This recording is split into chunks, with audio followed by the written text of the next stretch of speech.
शिरोळ तालुक्यातील हेरवाड येथील हेरवाड हायस्कूलमधील कथित विनयभंग प्रकरणातील संशयित आरोपी सहाय्यक शिक्षक अजित भूपाल दिवटे याला तत्काळ सेवेतून निलंबित करण्यात आलं असून पीडित विद्यार्थिनी व ग्रामस्थांच्या पाठीशी साने गुरुजी शिक्षण संस्था ठामपणे उभी राहणार आहे। तसेच या प्रकरणाच्या सखोल चौकशीसाठी समिती गठीत करून दोषींवर कठोरात कठोर कारवाई करण्यात येईल अशी माहिती साने गुरुजी शिक्षण संस्थेचे सचिव अजित पाटील यांनी पत्रकार परिषदेत दिली। संबंधित शिक्षकावरील निलंबनाच्या कारवाईची माहिती देण्यासाठी संस्थेच्या कार्यालयात पत्रकार परिषदेचे आयोजन करण्यात आलं होतं। यावेळी सचिव पाटील यांनी सांगितलं की जिल्हा परिषदेच्या माध्यमिक शिक्षणाधिकाऱ्यांनी संबंधित शिक्षकाविरुद्ध शिस्तभंगाची कारवाई करण्याबरोबरच चौकशी समिती गठीत करण्याचे आदेश संस्थेला दिले आहेत। हेरवाड हायस्कूलमधील सहाय्यक शिक्षक अजित भूपाल दिवटे याच्याविरुद्ध विद्यार्थिनीशी कथित विनयभंग केल्याप्रकरणी पोलीस ठाण्यात गुन्हा दाखल झाल्यानंतर संस्थेने त्याच्या निलंबनासाठी माध्यमिक शिक्षणाधिकाऱ्यांकडे प्रस्ताव सादर केला होता।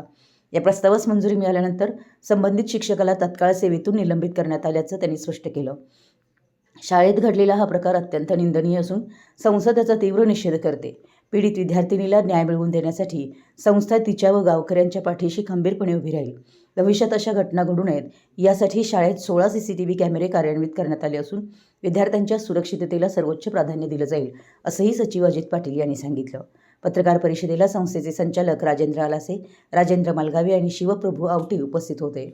मराठी एस न्यूजसाठी कुरुंदवाडहून संदीप अडसूळ। घडल्या ती निंदनीय आहे आणि त्या निंदनीय घटनेत आम्ही हेरवाड गावाबरोबर आणि त्या पीडित मुलीबरोबर आम्ही संस्था म्हणून आम्ही राहणार आहे हे मागच आम्ही तुम्हाला सांगितलेलं आहे। त्याचप्रमाणे त्या दोषी शिक्षकावर आम्ही निलंबनाची कारवाई केलेली आहे आणि याच्या पुढील चौकशी समिती गठीत करून त्याच्या पुढची कारवाई आम्ही करत आहोत।